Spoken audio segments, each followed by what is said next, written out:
Welcome to Siddhartha in a Car. My name is Don Rockland. This show is about those people who I've personally met on my journey of life, who've inspired me and enriched my life in some way. And through this program, I look forward to passing on some of that inspiration to you through music, engaging conversations, and some great stories. Today, my guest is Tai Chi, Qigong, meditation teacher, transformational sound practitioner, Celtic musician, storyteller, podcast host, and Ireland Journey facilitator, Ryan Powell. Welcome, Ryan. Hey, Don. It's so happy to be here.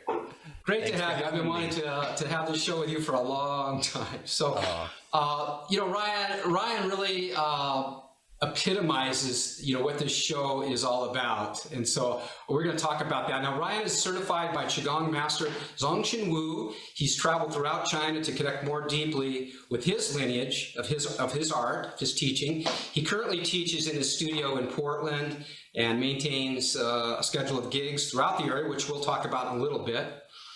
And Ryan really epitomizes this show because, when I walk into Ryan's class and when I'm around Ryan, I feel my blood pressure, my pressure, everything just kind of go down about 50 decimals. So he really represents to me that calming, beautiful energy and strength. And we're going to talk about that. Ryan, I think we met about 10 years ago, and I was thinking about this. I remember taking a walk with my daughter on I think it was the Alberta Street Fair in Alberta, and ran into you, I think, with your wife and your son. I think that's how we met, and then I ended up taking some classes, or it may have worked in reverse. I took classes. Do you really have any recollection of how that happened? Well, I recall that walk. I recall meeting you, my friend, and it's one of those kind of instant recognition moments. And if I was with my son, he must have been a little infant, a little tiny, because he's almost going to turn 11 now.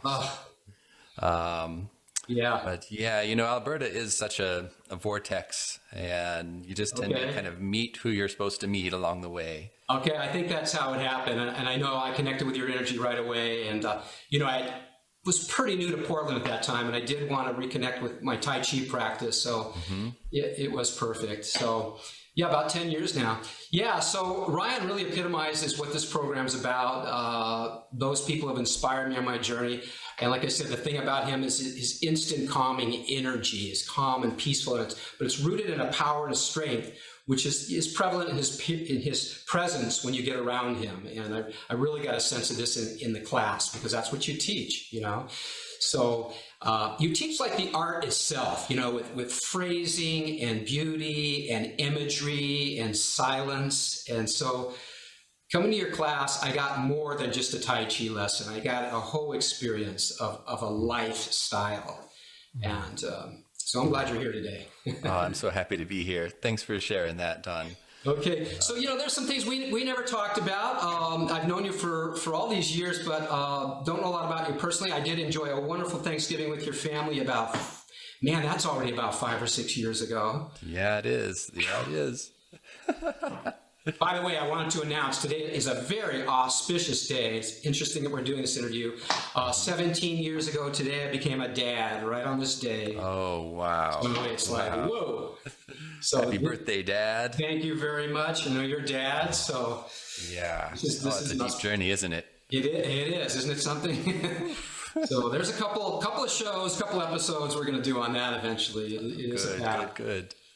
So Ryan, what inspired you to become a martial artist, teacher, musician, and what came first? Were you a musician? It morphed into teaching? Was it the other way around? How did you start out? Oh, that's such a good and deep question. It's when it's something like being a musician or being a teacher of something. It's almost like, at least in my experience, that we're born knowing that. It's something that we carry over from lifetime to lifetime, and it just starts to kind of open up like a flower throughout life. Sometimes it closes up again, but then it opens. So the path of, I'd say, musician came first, but I was kind of an interesting kid. I was a very quiet kid. I moved around a lot. I went to 9 different schools, so I kind of became very self-contained. and because I knew like I was going to move somewhere else next year anyway. So kind of became my own best friend. And I used to have an experience, maybe my first real formative experience that I can remember is when I was around 7. And I was living in Denver, Colorado at the time, and I would go out into the backyard in the evening, and I would just stand out there, and this is a game I would play. And now I look back and I see that that was really my first mystical experience.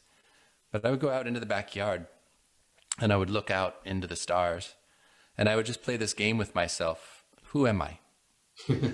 Who am I? Wow. And I would kind of laugh and I'd say, oh, I'm not Ryan. No, I'm not that name. Who am I? Oh, I'm not that voice in my head. That's not it. Who am I? I'm not just this body. Nope. And I would kind of go challenge myself to go as deep as I can. And I would get to the point where it would feel like I would just expand out into the stars and I would get dizzy and fall down. And then I'd stand up, go play with my toys. It's just a game. It's like, oh, that's my fun who am I game. But now kind of looking back, I see that was me kind of in my remembering process. And I think we all go through that at some point on some level. Yeah. Kind of like looking through the veils of the onion, like who am I really? So as a 7-year-old, I would play that game, and that feeling of that experience stuck with me as I traveled. And when I became a teenager, I started to learn about meditation. I first read about Taoism from the Tao of Pooh when I was about 14. The Tao of Pooh, yeah. Wonderful book, Benjamin Hoff. And as soon as I started to read about the philosophy of Taoism, it wasn't like I was learning something from the outside, but it was just reminding me of what I already knew. So I said, oh yeah, of course that's how life works. Of course, that makes perfect sense. I already knew that.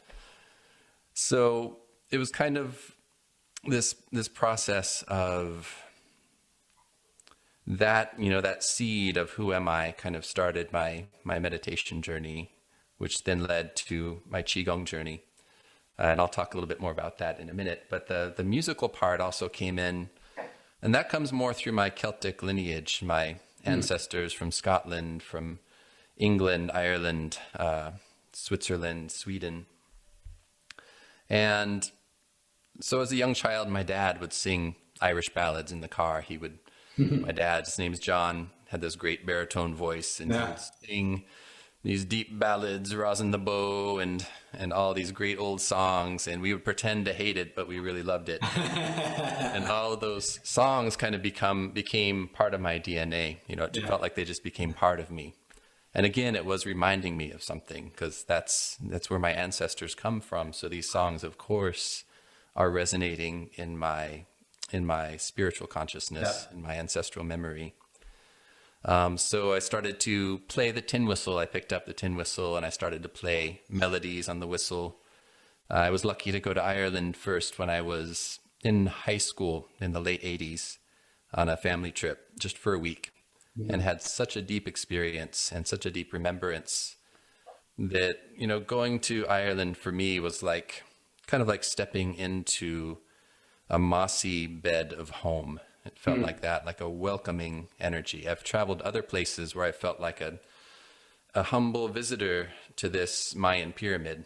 This is not my lineage. I know that. Right. And I'm a humble visitor to this powerful energy of this place. But when I go over to Ireland, it's like, yes, this is home. Yeah. So it's more like you come inside and then you experience the land from the inside rather than visiting from the outside. Right. It sounds like you share a lot of that too in your tours to Ireland, or southwestern Ireland. Exactly. Yep. That is the feeling that I want to share, and that is the whole meaning of that trip for me, is to bring people home. Say, come home. It's not such a touristy trip where we're learning all of the history, and of course that's part of it. But the deeper intention of the trip is to come to Ireland. And we'll breathe together. We'll do Qigong every morning to open ourselves to the journey. And then we'll go out and we'll take walks, we'll take hikes, and we'll connect with the living energy of the landscape. Because in all the Celtic mythology, the divinity was in the land. It was the landscape itself. The goddess was the island. Right. So when you walk through the landscape, it changes your consciousness, it changes your heart. You have experiences of remembrance and healing just by taking a silent walk. So we Yeah. go and we touch the stones and just feel, a standing stone. Just place your palms on that stone. What is the transmission? What's the direct message? Yeah. It's interesting. It leads right into my next question. Within the work that you do, what is it that you want to express and portray to the world? And I think you've said it. I think that whole idea of what you said of coming home is a metaphor to coming home in consciousness to who you really are. That experience you had when you were 7 years old, and I definitely get a sense of that, and in your classes and in your energy and in your music. It's like, helping people get back to their true nature. Exactly.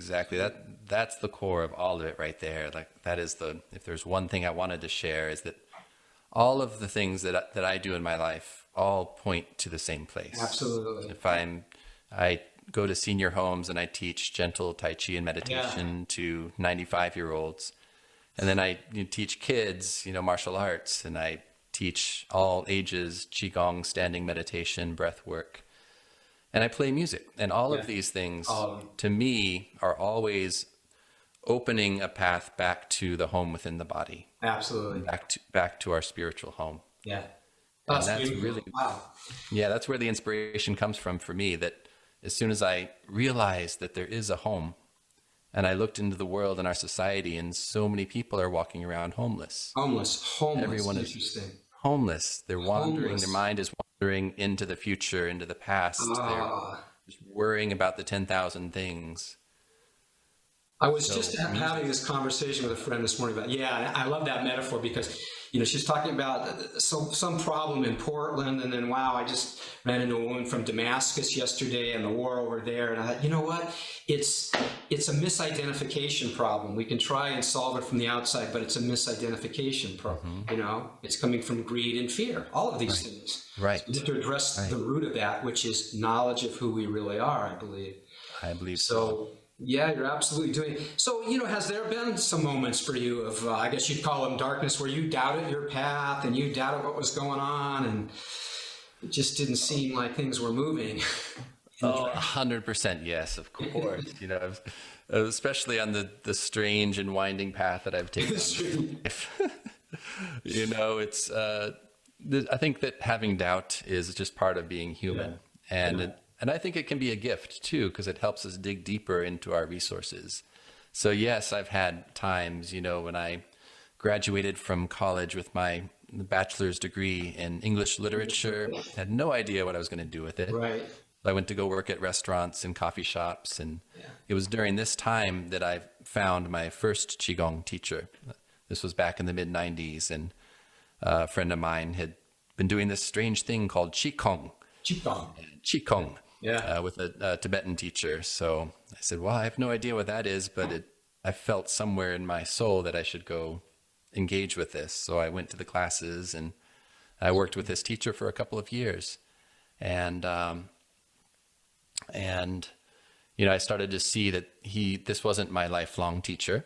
So I, stepped out after a couple of years of working with him but continued the practice on my own.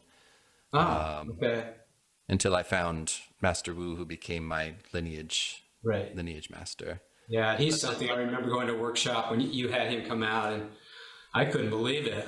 I thought this guy was 20 years old or something. Yeah, I know. You think of a Master Wu and you think of the gray beard, you're right. Gray hair. Yeah. And he's just a few years older than me, really.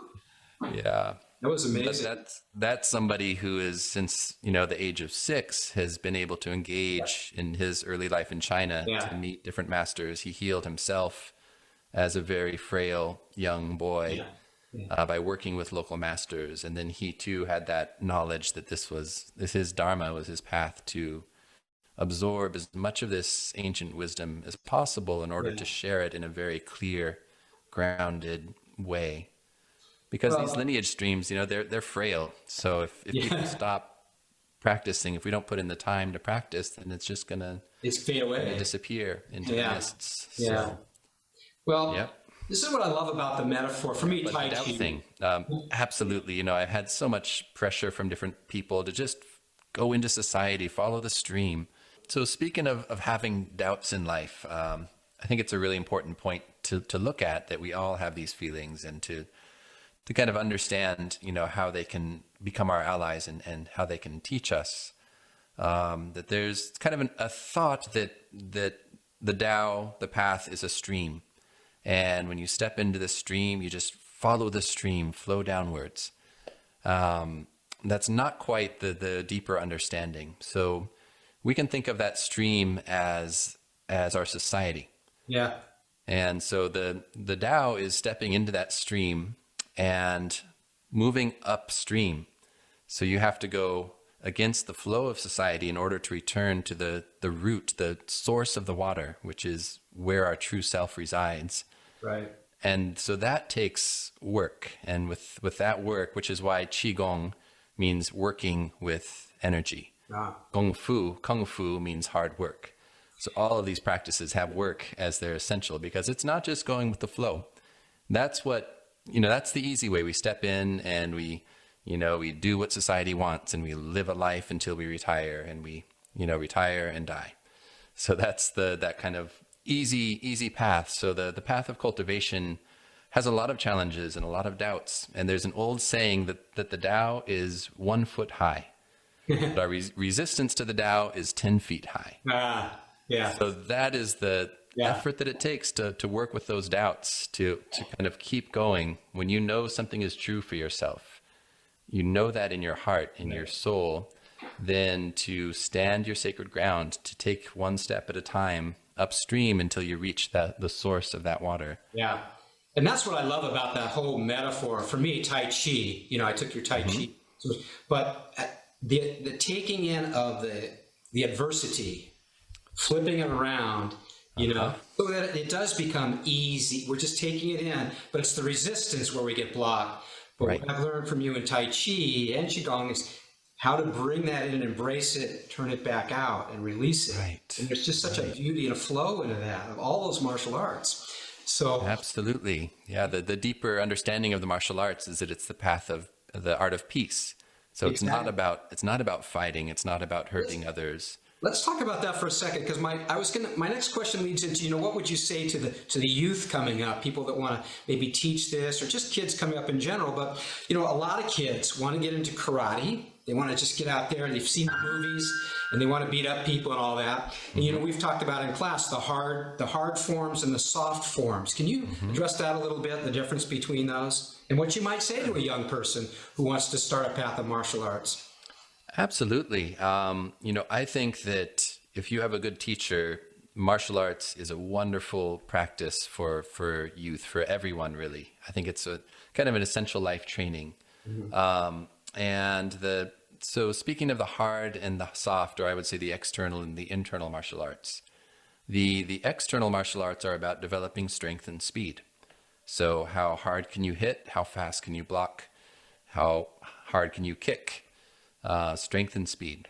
And there's definitely a time and place for that training. And it's really great for a lot of kids to go through that type of karate training, because they're learning to strengthen their body. They're developing self-confidence through the ability to learn how to block, how to take a blow. That's one important martial arts element, is to be able to be hit without freezing up. So it's okay to get hit. We can take that. We can learn how to move with that and to work with that energy. And so in a lot of the more external martial arts training, you're working with a partner a lot, you're boxing, you're kicking, and all of that can really help to develop a strong sense of both kind of personal power and an ability to stabilize yourself in the body. Yeah. So great practices. Yeah. If the teacher is good, there's all types of teachers out there. So you got to find a good teacher. Yeah. Yep. Yeah. The internal martial arts are time and space. So it's a little bit of a different feeling. It's about time and space. So it's not necessarily being about the strongest and fastest, but breathing into your center and knowing the right moment to spiral, to shift the hips to the left. And where is that space? If you turn just right and you're holding the elbow and the wrist, then that 200-pound person will just flow right by you onto the ground, back into the river. So that's more about self-knowledge, knowing your own center, knowing about spirals, about subtle movements, about breath work.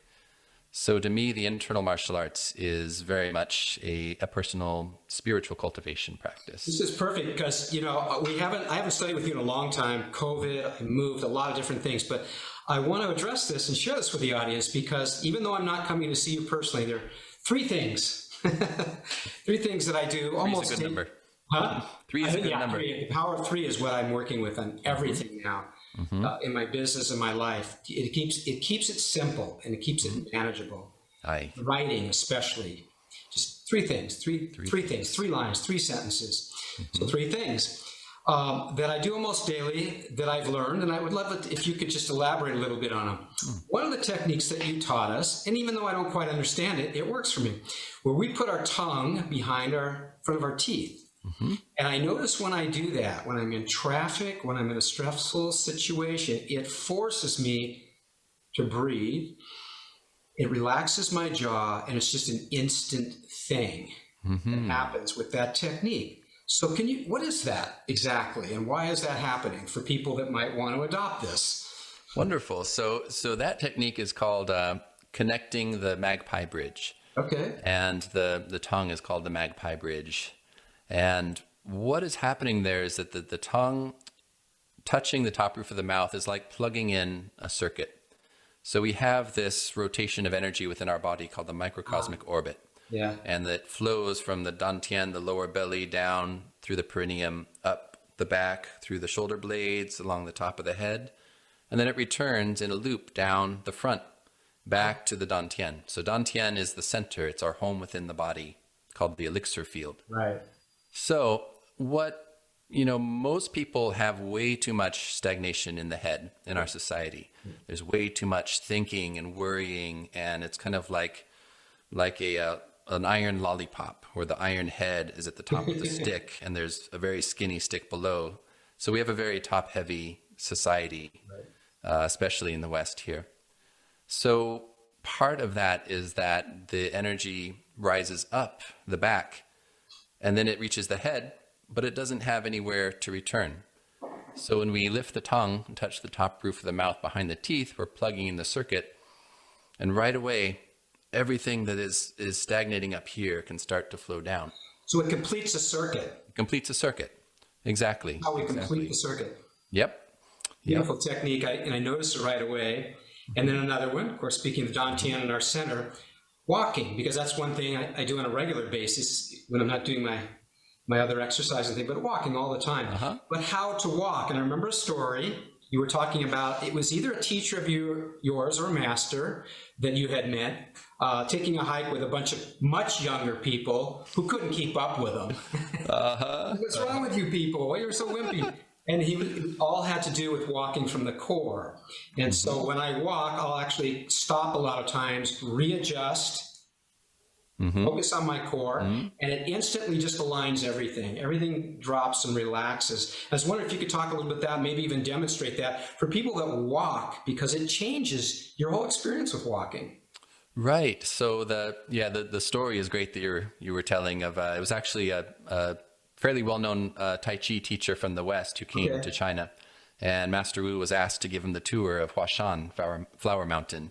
Yeah. And Master Wu thought he's a well-known Tai Chi master. He'll do great. And they start hiking, and after about 10 minutes, this guy is ready for a break. Steep hills and thousands of steps, and Master Wu's just going. And then, he was getting a little exasperated because, this guy is supposedly, the Tai Chi master, but he doesn't know how to hike. He does not hike. So there was just a missing piece there, I feel like. And in our practice, we have a walking Qigong where we focus on 4 points at once as we're walking. And one is feeling a gentle lifting from the perineum. So like your perineum is right between the anus and genitals, gently drawing up that point. Right. At the same time, feel the hair at the top of your head gently lifting up. Yeah. So the perineum is considered the most important aspect in our practice. This is This is where we leak most of our life energy. So we learn to gently draw up, kind of like the Kegel exercise, to strengthen that root muscle so that we're not always just leaking our energy downwards. So that's the other pair. To the tongue is the top, the perineum is the bottom. Those are the two circuits. We work together. So for the walking, lifting the perineum, and then a cord pulling forward from the center of the chest, pushing back behind the navel. Oh, I use the cord. I imagine a cord coming from my dantian, kind of pulling out. So that's another aspect, another way you can do it. Yeah. Yep. Yeah. But generally, I'll do a little demonstration since you asked that. Yeah, I was just going to ask you. That's great. So the idea with walking is that you want to have a sense of being rooted and dropped, have that sense of being pulled forward, pushed forward, and lifted up. Yeah. These 2 points. And the feeling is that you're gripping with your toes and pulling your center forward. So you have more of a pulling rather than the pattern most of us have is pushing off from the back foot, catching our... Yeah. Oh, come on, please. Don't do this now. ourselves on the front. Yeah. We have this kind of drop into our center, feel core here, that forward, and then we grip with our toes, pull ourselves. It's a much more stable way of moving. Yeah, that's beautiful. And yeah, I noticed, of course, in the West, people walk, they lean. You know, they're leaning. They have somewhere to get to quick. Always leaning. Yep. Always leaning. Yeah, that head is so heavy, and that head is so heavy. So they have all this weight over their center. Yeah, that's beautiful. So always think about upright. That's yeah. Yeah, right now, you know, it's a thing, especially when you play like the piano, that the tendency is to lean and hunch. Yeah. Instead of pulling back. So hunch, guitar, same thing. Same thing. Yeah, a lot of instruments. So it's a beautiful reminder. And the third thing I wanted to address is the mantra that you always tell us is the slow way is the fast way. And, you know, this is great for musicians as well as everybody else, but we're practicing a line, we're practicing some changes, and, you know, but to slow it down, break it down, and that is the fast way because it absorbs into the subconscious a lot faster. What could you say with that about that, and if for musicians, for artists, for people in life in general? Yeah, I mean that understanding is relevant for anything we do in life, anything we learn, and the understanding is that our body is very wise. Our body can learn all kinds of things, can hold so much information. It can hold hundreds of movements, but it's a slow learner. Yeah. So our body, when we're learning an instrument, when we're doing a Tai Chi form, when we're learning anything new, then the body likes to repeat. Slow down, and repeat. Yeah.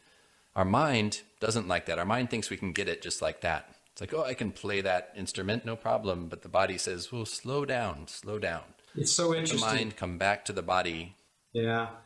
Right. I used to not believe it. I would be learning a lick. I could do it real fast. But the thing is, I couldn't repeat it, or I couldn't remember it a week later. It was, you know, got it once because it just wasn't thinking about it and it came. Yep. But I couldn't do it on demand and I couldn't repeat it because it wasn't locked in.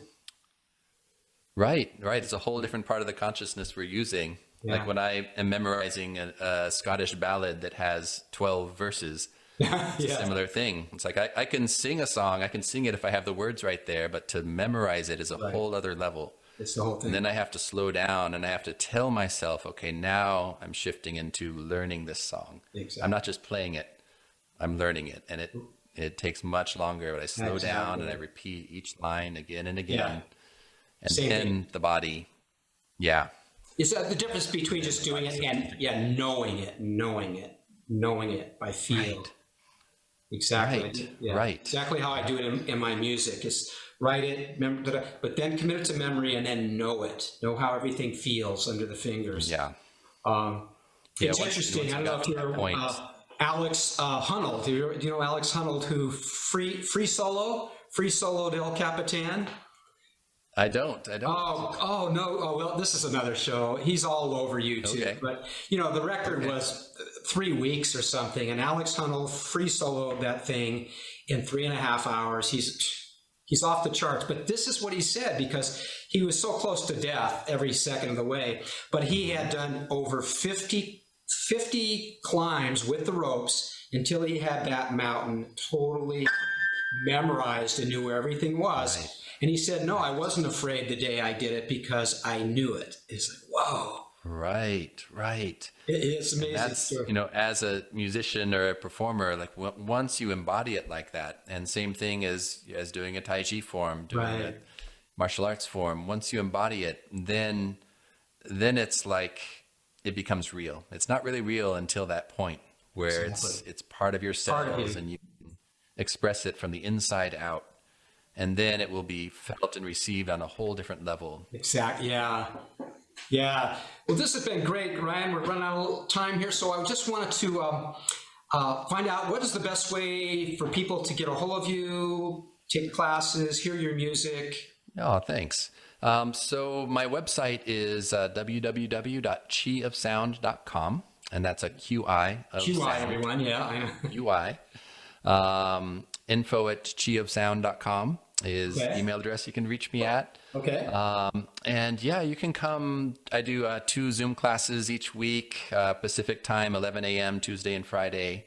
And you can sign up on my website. And even if you live in England and the timing doesn't work for you, you still get a recording of the class, and you can practice on your own for a week after the class happens. Okay. So everyone is welcome to come try out the practice, see how it feels. For some people, it's like coming home right away, and some people are like, "Oh, that's too." Yeah, my first Tai Chi class was, whoa, hang on a second. But And that's years, took years. It's different. It's very different than how we're used to moving and breathing. It's beautiful, though. Well worth it. So yeah, and my podcast, the podcast about emptiness. Please come listen. Check out Ryan's podcast. Yeah, I was listening the other day. Yep. Can you talk just briefly, too, about your 14-day curated, and I had to look that up, curated journey to southwestern Ireland. So what can people experience on your tour to Ireland?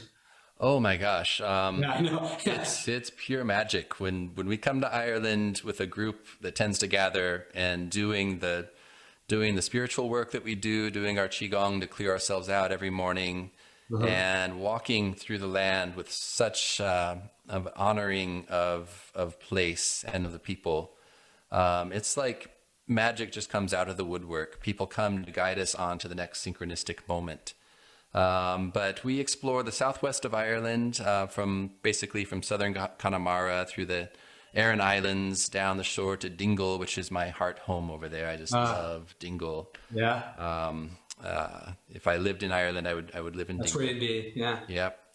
Down to Kenmare, the nest of Ireland, and we explore magic all throughout there. We take hill walks, hikes. In the evenings, we have fun in the pubs. You know, it's not all serious. We got to have some revelry. Yeah, some balance. The music and some fun. So, Oh, man. but it's just It's all on your website. It's all on my website. Yeah, you can find it all there. Yeah, so check that out if you're interested. That sounds great. Yeah, thanks, Don. Love to do that. We're going to wrap it up here. So Ryan, we have a special treat for you. Ryan is going to play us out with this original composition. Original, yep, this one. Okay, and the title? Only in the Darkness. Only in the Darkness. Okay, Ryan, this is great. This is a good song for this time of year for me, and kind of to honor the light that we find when we close our eyes and we go within our own consciousness, our own body. You know, it seems dark, but there's the real light is in there.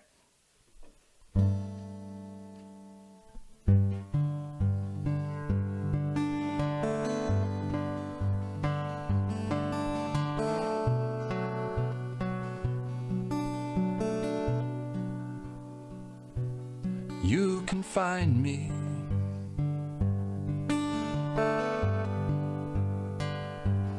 if you need me.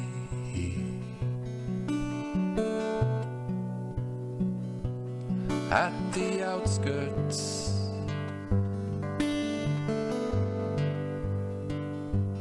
or the center of the sphere.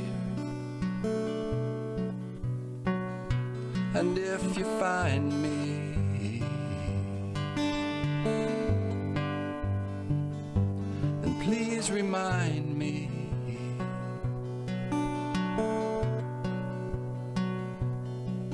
No matter where I wander, no matter where I roam, no matter where I travel, I am home. No matter where I wander, no matter where I roam, no matter where I travel, I am home.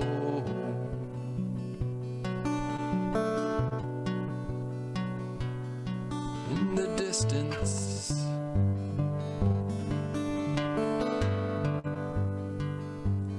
there's a harbor.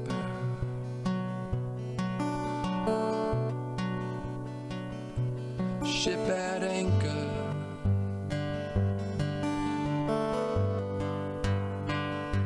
The sun goes down, down, down, down. It's time to rest now.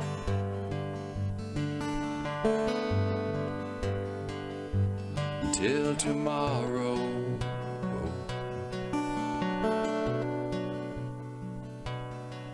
Ship awakens at first light, stares across the sea, opens up her sails and she is free.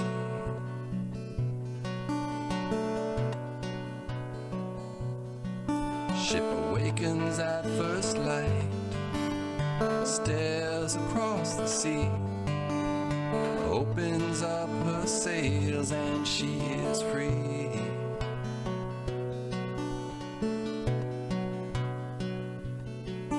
Ba-da-ding, ding, ding, ding. Ba-da-ding, ding, ding.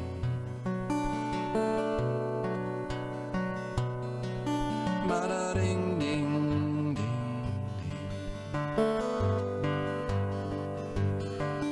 Ba-da-ding, ding, ding.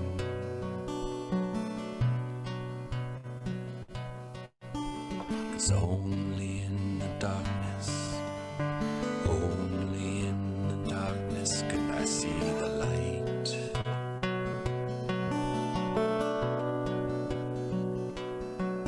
'Cause only in the darkness, only in the darkness can I see the light. Ba-da-ding, ding, ding. 'Cause only in the darkness, only in the darkness can I see the light. Ba-da-ding, ding, ding. Only in the darkness, only in the darkness can I see the light. Whoa. Oh, let's just take a minute. That was beautiful. Well, that just took me right to the coastline somewhere. I think it was Ireland. Most likely, my friend. Oh, beautiful, Ryan. Thank you for sharing that with Well, us. thanks for having me, Don. This has been Yeah. such a pleasure to connect with you here. And to Absolutely. Well, I look forward to share doing it this again conversation. sometime. Yeah. Absolutely. Anytime. Thank you, Ryan. Thank you, everybody, for tuning in. I just want to leave you with this. I actually found this on a post that you did on Facebook. And it says, "The great way is easy, yet people prefer side paths. Be aware when things are out of bounds. Stay centered within the Tao." Tzu. And I think that really epitomizes what you teach, how you teach, everything about you, is balance. Balance. So thank you for being with me today, sharing with the audience. So much. And, Thank you, everybody, for tuning in. And look thank forward you, to Don. doing it next time. Blessings, my friends. Thank you. Thanks for joining in, everyone. If you'd like to stay in touch and updated about future programs and events, please check out my website and leave your email address. If you'd like to support this program, my music, workshops, and other events, see the link below and check out the benefits you'll receive by becoming a patron. Meanwhile, I wish you maximum creativity, power, and love. See you next time.